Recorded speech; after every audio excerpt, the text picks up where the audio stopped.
Hi, everyone. Thanks so much for letting us take a couple minutes out of your time today. My name's Todd Kaminiak, and I've been friends with Miss Tinney for, well, it's been a long time, and I can't do the math, so I'll let her tell you how long it's been. Um, I'm sorry we couldn't be in Pennsylvania with you in person.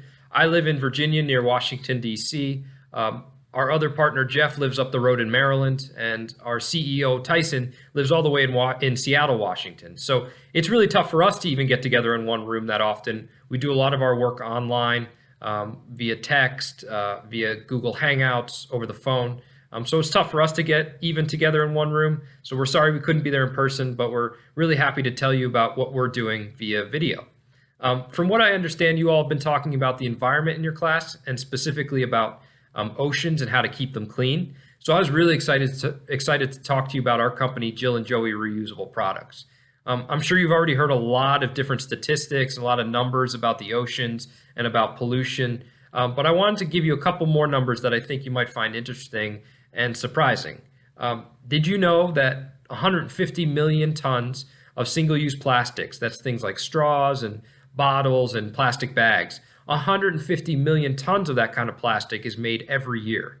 The average family uses around 1,500 plastic bags each year just on their own. And 1 million plastic bags are used across the world every minute. Those bags, the average time that they're used is only 15 minutes. So people get the like a plastic bag, they get it, they go get their groceries, and they throw it out right away.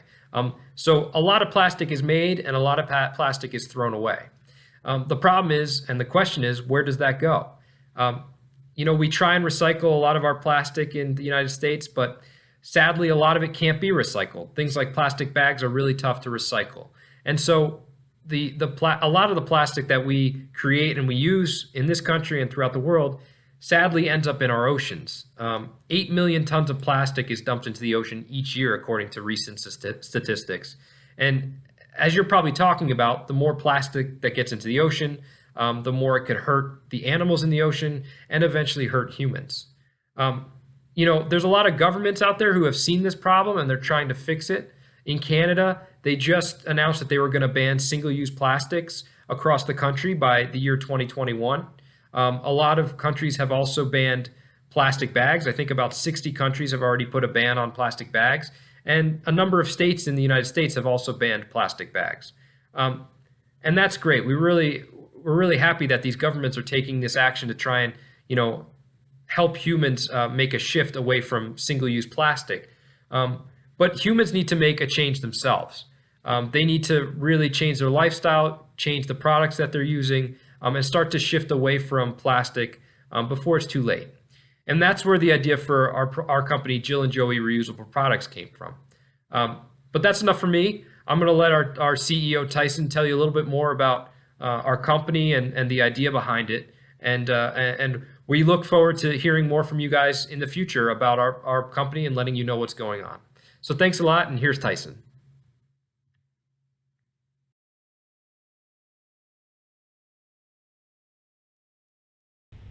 Todd, thank you for the introduction and kicking off the conversation with Ms. Tinney's class on the plastic pollution issue that's really affecting us, not just here in the United States, but globally.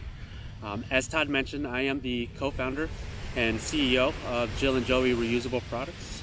I actually used to live on your side of the coast in Maryland, but recently moved out to Seattle, Washington with my family about a year ago, last summer to be exact.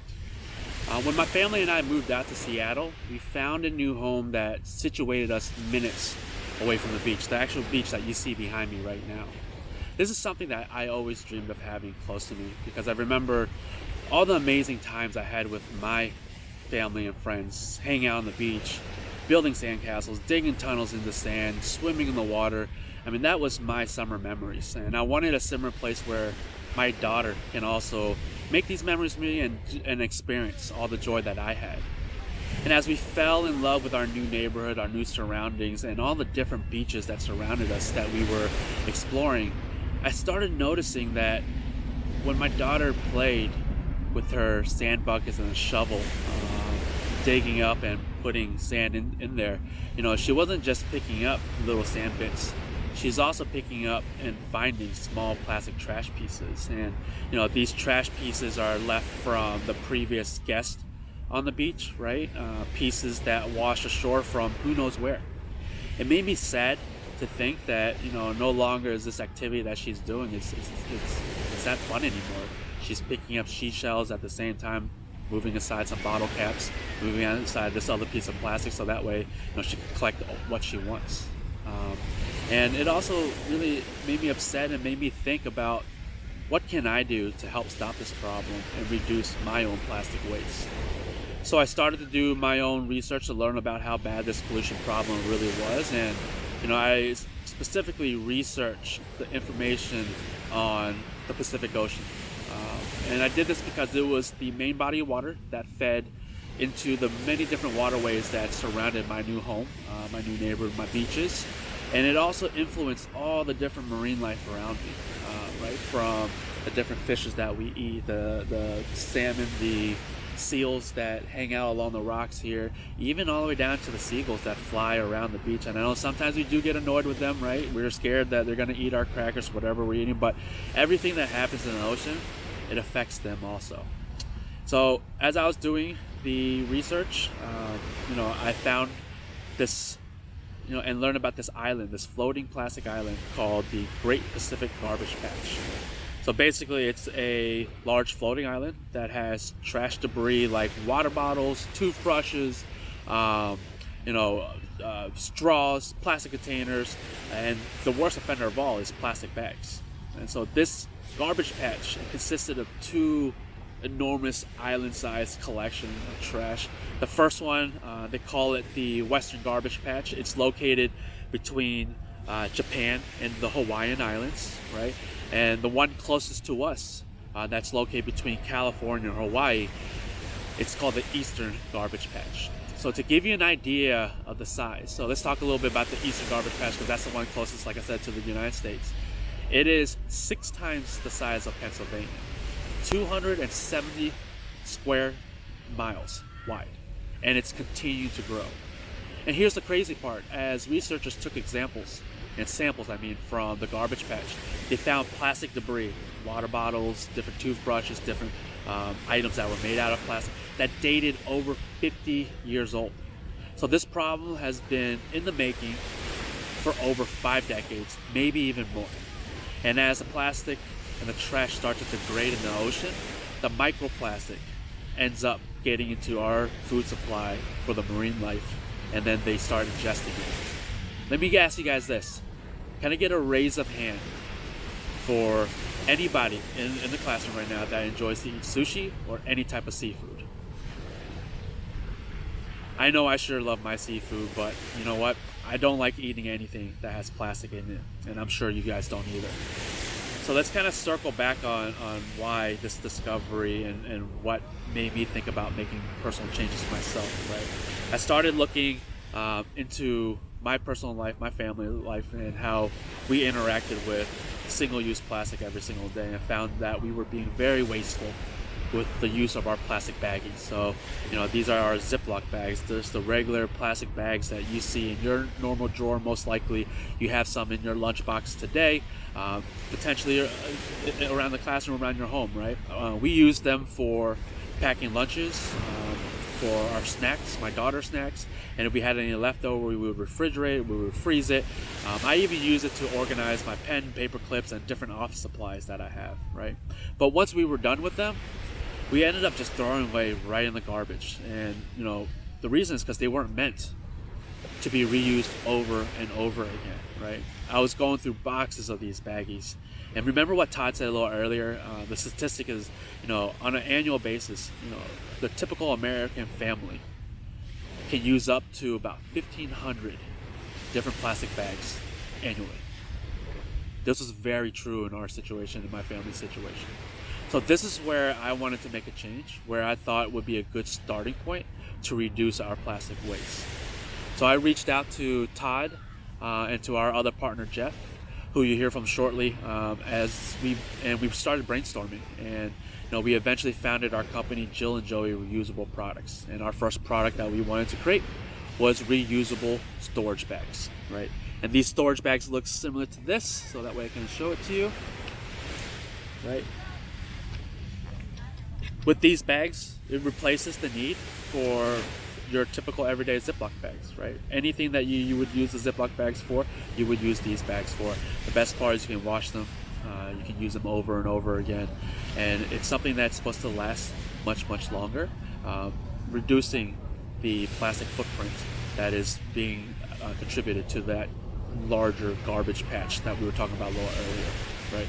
Our mission for the Over company was to help educate and provide options to the consumer, so that way they can also reduce the need for single-use plastic. Small changes that can make a big impact for our future generations, right? That was another motto that we had. We wanted to make sure that my daughter, you guys, yes, all of you in Miss Tinney's class, will still be able to enjoy and make memories at the beach for a really, really long time, and not have to worry about going there and stepping over trash pieces, right? Really create that safe environment for you. A little fun fact about the company, our logo is a mother kangaroo with her baby kangaroo in her pouch, right? Did you know that a female kangaroo is called Jill and a young baby kangaroo is called Joey? Hence our company name, Jill and Joey Reusable Products, and they're our mascot. And also, something to think about is that as Jill is carrying around her little Joey, it's also symbolic for our future generation. And that's why we decided to go with that design. With that, I want to kind of hand it off and introduce you to Jeff, who is Jill and Joey's Chief Operating Officer, to talk to you a little bit more about our reusable storage bags and what you guys can do every single day to help reduce single-use plastic. I appreciate the time, Ms. Tinney, and thank you, class, again for your attention, and hopefully we can connect in person sometime later down the road. Talk to you soon. Bye.